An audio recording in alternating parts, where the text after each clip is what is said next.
এখন বাজে রাত 9টা 10 আর আমি প্রতিদিন কিন্তু এই টাইমেই রুটি করতে বা ভাত করতে যাই, যেহেতু এক একদিন আমাদের এক একটা হয় রাত্রেবেলা।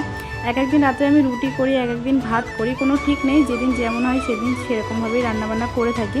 আজকে বরের আবদার হয়েছে যে বর আজকে নাকি চাউমিন খাবে, আজকে ভাত রুটি কিছুই খাবে না।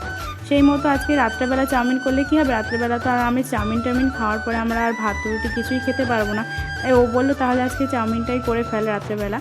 সেই মতো দেখতেই পাচ্ছি এখন আমি চাউমিনটাকে তো সিদ্ধ করে নিয়েছি, আর এখন আমি এই পেঁয়াজগুলোকে কাটতে বসেছি।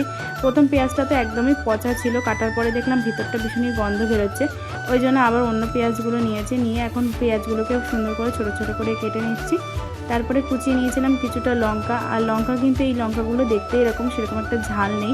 এত 3টে বড় বড় লঙ্কা দিয়েছি, তারপরেও সেরকম একটা ঝাল কিন্তু হয়নি। এখন তো আমার সব জিনিসগুলো রেডি হয়ে গেছে, আর এখন ডিম দুটোকে ফাটিয়ে নেবো। আর চাউমিন খেতে তোমরা কে কে ভালোবাসো অবশ্যই কিন্তু কমেন্ট করে জানিও। আর চাউমিন কিন্তু খেতে কিন্তু খুবই সুন্দর লাগে। চাউমিনের সঙ্গে আমাদের ছোটোবেলার সবারকার কিন্তু অনেক রকম স্মৃতি জড়িয়ে আছে। আমরা যখন ছোট ছিলাম তখন কিন্তু 2 টাকা দামের চাউমিনের প্যাকেট পাওয়া যেত। আমার খুব ভালো করে মনে আছে, আমার মা মাঝে সাঝে চাউমিন করে দিত টিফিনে, আর এরকম সাধারণভাবেই চাউমিনটা করেছিল। তখন কিন্তু এরকম সয়া সস, চিলি সস এইসব তো কিছুই ছিল না। এরকম আমি যেভাবে নর্মালভাবে করছি এরকমভাবেই পেঁয়াজ লঙ্কা দিয়ে ডিম দিয়ে করে দিত।